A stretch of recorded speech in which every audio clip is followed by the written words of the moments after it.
बढ़ाते समय भी हमको अहिंसा को ध्यान में रखना पड़ेगा।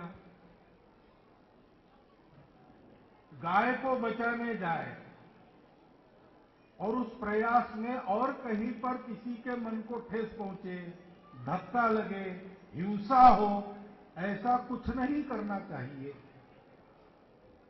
उससे गोरक्षा के हमारे प्रयास ही बदनाम होते हैं। ये परहेज पालन करने की आवश्यकता है, क्योंकि गाय इतनी उपयोगी है। आधुनिक जिसको विज्ञान कहते हैं, उसको देखा जाए तो भी गाय का उपयोग सर्वसिद्ध है। मैं स्वयं जानवरों का डॉक्टर हूं। मैं अपने देशी गाय के दूध का, मलमूत्र का उपयोग, गोमय गोमूत्र का उपयोग खूब अच्छी तरह जानता हूं वैज्ञानिक दृष्टि से। और वैज्ञानिक भी आजकल जानने मानने लगे हैं सर्वदूर। सामान्य जनों तक इसको मन में बिठाना और गो पालन शुरू हो प्रत्यक्ष। गौशालाओं में तो होता है, घर में गाय रखी जाए। शहरों में जहां गाय रखने की सुविधा नहीं है, वहां भी लोग गाय रख सकते हैं सामूहिक प्रयास करके। नागपुर में जहां मेरा मुख्यालय, जहां मैं रहता हूं, वहां एक स्वयंसेवक के घर गया। ऊपर तीसरी मंजिल पर फ्लैट था। भोजन के लिए गया था, दूध भी था, दही भी था। मैंने कहा कि भाई इसको थोड़ा कम करो। उसने कहा नहीं नहीं, ये कोई मिलावट वाला नहीं है, देशी गाय का और घर का है। मैंने कहा देशी गाय का है ये तो मैं मानता हूं, घर का कैसे हो गया भाई? तुम्हारा घर तीसरे मंजिल पर है, आसपास कई गाय तुम्हारे फ्लैट में दिख नहीं रही। मैंने नहीं, इस बिल्डिंग में हम जो 15 लोग रहते हैं, 15 परिवार, हमने सबने मिलके एक जमीन खरीदी है और हमारी गाय हम वहां रखते हैं। छुट्टी के दिन हम जाकर खुद अपने हाथों से सेवा करते हैं, बाकी दिन चिंता करने के लिए वहां पर सेवक रखे हैं, और वहां का दूध दही हम लेते हैं, वेतन उनको देते हैं, इसलिए ये घर का दूध है। अब ये रास्ता निकाल के वहां भी ये हो सकता है, अगर प्रत्येक व्यक्ति के मन में आ जाए। ये बात हम करें और इसमें लगते समय ध्यान दें कि इस प्रयास की सराहना बढ़े, इस तरीके से इसको करें। यानी हमको भी अहिंसा का पालन करके ही अहिंसा का प्रचार करना पड़ेगा। इसलिए गांधी जी साधन शुचिता की बात करते हैं। और अब तो हम स्वतंत्र है, अपना देश है, अपनी सरकार, सरकार किसी भी पार्टी की हो, जो भी होगी भारतीय लोगों की होगी। तो अपने लोगों में तो इसका पूर्ण आचरण करने में कोई दिक्कत नहीं। देश का कानून संविधान है, उसका पूर्ण पालन करते हुए हम लोग और गौरक्षा का कार्य आगे बढ़ाए और कानून संविधान उसके अनुकूल बने, इसके लिए जो जो प्रयास करना चाहते हैं वो करें और जो चल रहे हैं उनको और समर्थ बनाएं। इस नीति से हम आगे जाएंगे तो बहुत ज्यादा समय नहीं लगेगा, कानून भी बन जाएगा। अब ये अहिंसा की बात इतनी महत्वपूर्ण है, आपस में इसके आचरण का अवलंबन अगर सारे नागरिक करें तो भारतवर्ष में किसी प्रकार की हिंसा की घटना नहीं होगी। कानून तो है, दूसरों को कष्ट न पहुंचाने के कानून है, कष्ट पहुंचाया तो दंड है, सारी बातें। परंतु एक एक व्यक्ति ने अपने स्वभाव में उस अहिंसा को उतारना और उसका आचरण करना, इसकी आवश्यकता है। अहिंसा के आधार पर पूरा राष्ट्र एकजुट बनकर खड़ा हो सकता है। अब ये मैं कहने वाला मैं पहला नहीं हूं, ये बहुत वर्षों से आधुनिक भारत के उत्थान में तो प्रारंभ से कहा जा रहा है। होता नहीं क्यों? क्योंकि सब व्यक्तियों तक ये संदेश मन में उतरा नहीं है। उसका काम हम सबको करना पड़ेगा। मत है, विचार है अनेक प्रकार के, उन विचारों को मतभेद के नाते न देखते हुए केवल मत के नाते हम देखें। दूसरी विशेषता है अनेकांतवाद।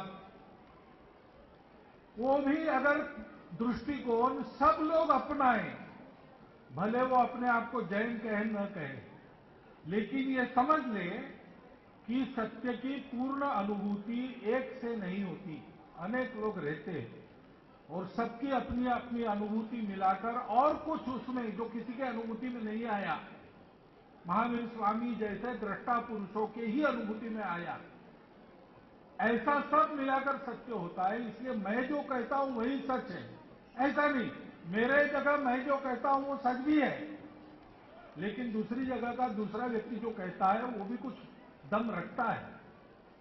मैंने कहानी सुनी, वो अधिकृत है, सत्य है कि नहीं मत पता नहीं, लेकिन ऐसे ही कार्यक्रमों में जाते जाते मैंने वो कहानी सुनी कि बाल्यकाल में महावीर स्वामी के मित्र उनके महल पर आए, नीचे दरबार था, उनके पिताजी बैठे थे, उनको पूछा कि महावीर स्वामी कहाँ है, उनका नाम उस समय महावीर नहीं था, कहाँ है, तो पिताजी ने कहा ऊपर है। अब 7 मंजिला वो भवन, राजा का राजमहल, ऊपर के मंजिल पर रसोई थी, ये सारा मित्रमंडल वहां चला गया, वहां माताजी थी रसोई में, उनको पूछा कि महावीर स्वामी कहाँ है, उन्होंने कहा नीचे है।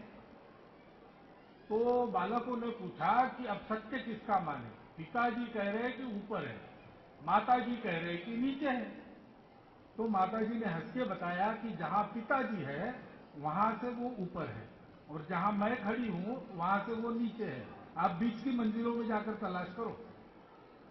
सत्य की बात भी ऐसी, हम जहां खड़े हैं, जिस प्रकृति में है, जिस परिस्थिति में है, उसमें से हम सत्य को देखते हैं और उसी को संपूर्ण मानकर चलते हैं, उसका अभिनिवेश अहंकार भी आ जाता है, इसके चलते आपस में झगड़े होते हैं। अब हमारे यहां इतने सारे विचारक, पंथ, संप्रदाय सब कुछ है, उसी की बात ले लें तो बहुत गहन अंदर उतरकर मैंने कुछ नहीं किया है, लेकिन जितना देखा है उससे मैं ये जान गया हूं कि दार्शनिक सारी बातों में भेद है, परंतु आचरण की बातों में सबका उपदेश समान है।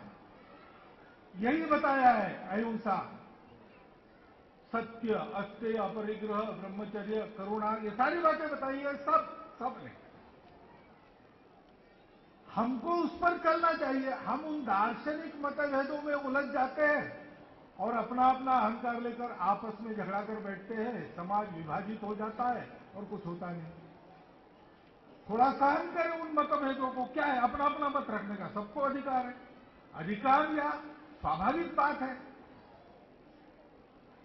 अब अनेकांतवाद, ख्यातवाद हमको ये सिखाता है कि इन सब बातों को समझ लो और फिर भी अपने अहिंसक आचरण को बरकरार रखो। और करुणा की बात, करुणा तो धर्म का अविभाज्य घटक है। एक संत ने मुझे, सनातनी संत ने बताया कि भागवत में धर्म के 4 कदम बताए, 4 पैर। एक है सत्य। अब सत्य की कठोरता सहन कैसे करें, सत्य की कठोरता का आचरण कैसे करें, तो दूसरा है करुणा।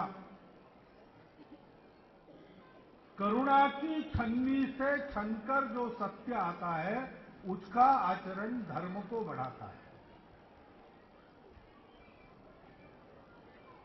एकनाथ महाराज चले रामेश्वर, काशी में गंगा लेकर चले और जाते समय अकाल वाला प्रदेश लगा, वहां एक गधा जमीन पर गिर गया था, पानी के लिए तड़प रहा था, तरस रहा था, पानी नहीं मिला तो मर जाएगा ऐसी हालत थी। वो जो कावड़ गंगा की लाई उन्होंने गधे के मुंह में डाल दी। लोगों ने कहा कि ये क्या किया आपने, अधर्म किया, पाप किया, वो रामेश्वर के लिए गंगा। एकनाथ जी ने कहा यही मेरा रामेश्वर है।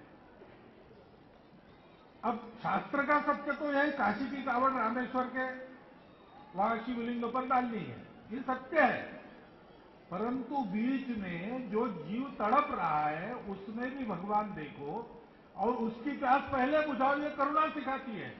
और समाज खड़ा होता है सत्य के करुणायुक्त आचरण से। बिना करुणा का सत्य समाज को खड़ा नहीं करता। इसलिए करुणा। तीसरा उन्होंने कहा शुचिता, पवित्रता। और चौथी बात कही तपस्या, जो अत्यंत पराकोटि का अपरिग्रही आचरण है, वो जीवन में लाने के लिए कितनी बड़ी तपस्या कर आदमी तप जाता है। आदमी को अनेक प्रकार के कष्ट सहन करने पड़ते हैं और अपने कष्ट सहन करने से दूसरों के कष्ट बढ़ न जाए, इसकी भी चिंता करनी पड़ती है। आपने बताई कहानी। अब ये चारों बातें महावीर स्वामी जी के उपदेश में और जीवन में हमको दिखती है। इन बातों का स्वीकार करके हम चले, अपने नित्य आचरण में छोटी छोटी बातों में सुधार करते करते आगे बढ़ते रहे, तो हम लोगों को एक ऐसे सामाजिक जीवन की प्राप्ति होगी जिससे आज अनेक